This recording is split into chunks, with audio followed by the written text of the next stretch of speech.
ISF প্রার্থী তালিকার দিকে নজর রেখেছি আমরা, যেখানে ডায়মন্ড হারবারে আইএসএফ লড়ছে, যদিও নওশাদ সিদ্দিকী সেখানে প্রার্থী হচ্ছেন না। আর জোটের আশা কার্যত শেষ, কারণ যাদবপুরও প্রার্থী দিয়ে দিল আইএসএফ। আমরা একটু তৃণমূলের প্রতিক্রিয়া নিই। অরূপ চক্রবর্তী রয়েছেন আমাদের সঙ্গে। অরূপবাবু, আমি তিনটে রিয়াকশন নিতে চাইবো আপনার কাছে। এক, ডায়মন্ড হারবারে দাঁড়ানোর কথা ছিল নওশাদ সিদ্দিকী, তিনি দাঁড়াচ্ছেন না, আইএসএফ ভোটে লড়ছে, দাঁড়াচ্ছেন মজনু লস্কর। দুই, যাদবপুরে প্রার্থী দিচ্ছে আইএসএফ, নূর আলম খান। এবং তিন, বসিরহাটে যিনি প্রার্থী হয়েছিলেন তিনি ভোটে লড়ছেন না, প্রার্থী বদল করতে হচ্ছে আইএসএফকে, আখতার আলী বিশ্বাস লড়ছেন। অরূপদা, আমি তিনটেই ক্যাটাগরিক্যালি উত্তর দিচ্ছি। প্রথমত, বাংলা একটা প্রবাদ আছে, পুঁটি মাছ অল্প জলে ফরফর করে বা শূন্য কলসি বাজে বেশি। আজকে ডায়মন্ড হারবার নিয়ে যে এই যে এত বড় বড় ঢক্কানি নাচ, আলটিমেটলি তো অশ্বডিম্ব প্রসব করবে, এটা সকলেই জানতো। কারণ অভিষেক বন্দ্যোপাধ্যায় আর ডায়মন্ড হারবার এই দুটো সমার্থক। অভিষেক বন্দ্যোপাধ্যায় মানে ডায়মন্ড হারবারের উন্নয়নের মুখ। অভিষেক বন্দ্যোপাধ্যায়ের বিরুদ্ধে দাঁড়ানোর জন্য কার্যত গোটা সমষ্টিগত বিরোধী মিলে টেন্ডার দেখেও যখন প্রার্থী খুঁজে পাচ্ছে না, নওশাদ তাদের মতিয়া হয়ে বলেছিলেন আমিই ডায়মন্ডের প্রার্থী। কিন্তু দেখা গেল ডায়মন্ড আসলে তার নিজের হীরের বিপরীতে অন্য কাউকে কালো জিরো হতে দিচ্ছে না। তাই ডায়মন্ড হারবারে কেউ প্রার্থী হওয়ার মুরদ দেখাচ্ছে না, নাম কাওয়াজটা একজন প্রার্থী দিয়ে কোনো রকমের রাজনৈতিক মুখ রক্ষা। আমি নিজে যাদবপুর লোকসভার একজন ভোটার।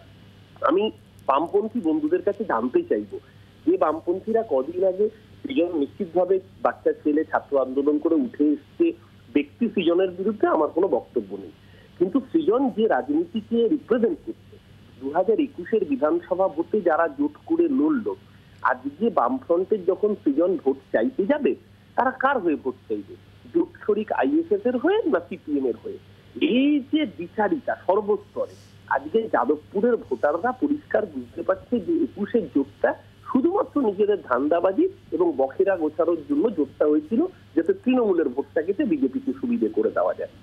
যাদবপুর লোকসভায় সৃজন ভট্টাচার্য তিনি এমনিতেই 1.5 লাখ 2 লাখ ভোটে হারতেন। আজকের এই সিদ্ধান্তের পর আরো 1 লাখ মার্কিন সায়নী ঘোষের বেড়ে গেল, এটা আজকে দর্শন ভাষায় বলে দেওয়া যায়। তৃতীয় কথা, বসিরহাট, সেখানেও এই একই ব্যাপার। যিনি প্রার্থী তিনি প্রার্থী হতে চাইছেন না, জোর জবরদস্তি প্রার্থী করা। তৃণমূল কংগ্রেসের একদিকে মোদির ফলস গ্যারান্টি, অন্যদিকে মমতা বন্দ্যোপাধ্যায়ের অ্যাকচুয়াল ওয়ারেন্টি। আজকে এপ্রিল মাস পড়েছে, বাংলার মায়েদের লক্ষ্মীর ভান্ডারে 500 টাকার টাকাটা 1000 টাকা করে ঢুকছে।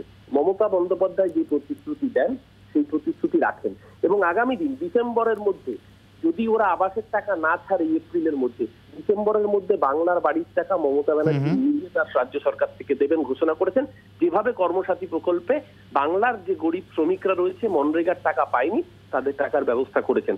মমতা ব্যানার্জি কথা দিলে কথা রাখে, মোদি কথা দিলে বেইমানি করে। আজকে তাই আইএসএফ কোথাও প্রার্থী খুঁজে পায় না, কোথাও প্রার্থী দেওয়ার নাম করে নওশাদকে পালাতে হয়। বাংলার মানুষের কাছে চিত্রটা পরিষ্কার। 2024 জগাই মাথায়। অনেক ধন্যবাদ অরূপদা। কি বলছেন নওশাদ সিদ্দিকী? সরাসরি চলে যাব। পিছিয়ে বর্গের মানুষজনদেরকে নিয়ে যে দল তৈরি হয়েছে ইন্ডিয়ান সেকুলার ফ্রন্ট, তাদেরকে কর্নার করার চেষ্টা করছে। তারপরেও কর্নার করার চেষ্টা করার পরেও এত কটা দিন অপেক্ষা করেছি আমরা নোটিফিকেশনের পরেও, যাতে করে অন্তত ফ্যাসিস্ট স্বৈরাচারী বিজেপিকে পরাস্ত করা যায় এবং রাজ্যে তৃণমূলকে হারানো যায়। কিন্তু দুঃখের বিষয়, জানি না কোন দলের মধ্যে আরএসএস-এর কে ঢুকে বসে আছে বৃহত্তর স্বার্থের কথা ভেবে তৃণমূল বিজেপিকে যাতে না বাংলাতে হোঁচট খায়, হয়তো তাদের মাথায় এরকমভাবে ঢুকিয়েছে। সেই জন্য আমরা কম্প্রোমাইজ করতে করতে 20, 14, 12, 10, 9, 8, 7 এসে পৌঁছে গেলাম। তারপরেও গ্রিন সিগন্যাল পেলাম না। যারা সব থেকে বেশি বলেন আমরা বিজেপির বিরুদ্ধে লড়াই করি বা তৃণমূল বিরুদ্ধে লড়াই করি,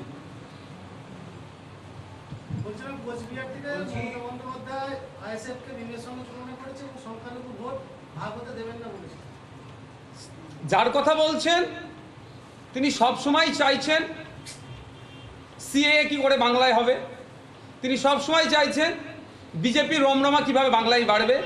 কারণ এই নির্বাচনে, এই জেনারেল ইলেকশন যে 2024 চলছে, শুরু হয়েছে নোটিফিকেশন, তৃণমূলের কাছে কোনো এজেন্ডা নাই, কোনো ইস্যু নাই। বাংলার আওয়াজ, বাঙালির আবেগ, জি 24 ঘন্টা।